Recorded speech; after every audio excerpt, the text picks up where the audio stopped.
Greetings, comrades. We are finishing Capital Chapter 10 today. This is sections 6 and 7 from the big book. Section 6 deals a lot with different resolutions, different factory regulation acts that were passed around Marx's time, things that helped give a little bit of power back to the workers, to put some regulations on the ways that the bosses could overwork and abuse them.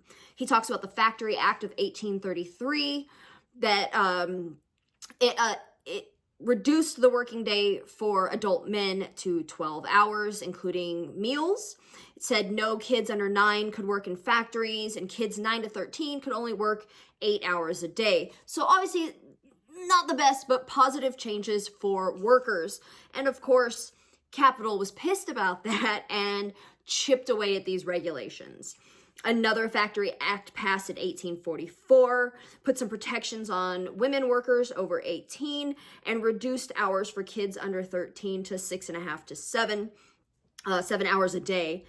Marx called these laws the result of the long struggle of the classes.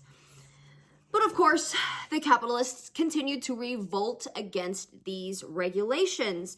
They restricted meals and water breaks, basically saying, okay, if I can only force you to work 10 hours a day, you took 30 minutes for lunch, you're staying 30 minutes later. Very similar to things that happen nowadays. He talks about how the judges are bourgeois and they side with capital. He gives a story about a worker that was, his boss was violating these labor acts. He took it to court, but the judges also owned factories in the same industry. So, of course, they sided with the boss. Very cool. Same shit that happens nowadays. Section 7, we get a little more back into some theory. We're extrapolating from these stories here.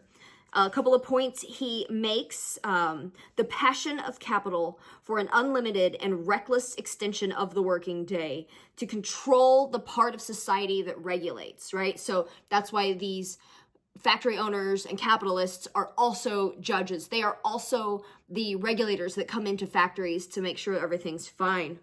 And he talks about the history of the regulation of the working days, proof that the laborer, as a free vendor of his labor power under capitalism, succumbs without any power of resistance. So basically saying that we are not necessarily free vendors of our labor power because the bourgeois controls everything, because we have to eat. It's work or die, right? You aren't really a free seller of your labor power if the other option is death for yourself and your family. And then there's a couple of really good quotes from this section where he's talking about the labor movement in the United States. The quote is, "Labor cannot emancipate itself in white skin, where in the black it is branded," right? So if slavery still exists, the white worker will never be liberated themselves, right? Because we're all connected. That's number one, right? All of our struggles are connected. Angela Davis talks about this a lot in Women, Race, and Class. And that if some workers are forced to labor for even less than you can sell your labor power for, then your labor power is also worth less because they'll just get a slave instead.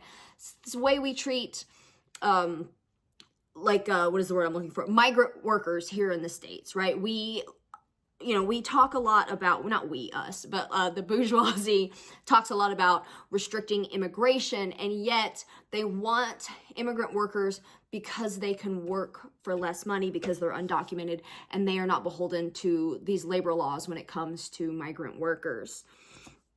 The last quote that I wanted to leave y'all with here, it goes, "The time at which he is free to sell his labor power is the time for which he is forced to sell it. That in fact, the vampire will not lose its hold on him so long as there is a muscle, a nerve, a drop of blood to be exploited."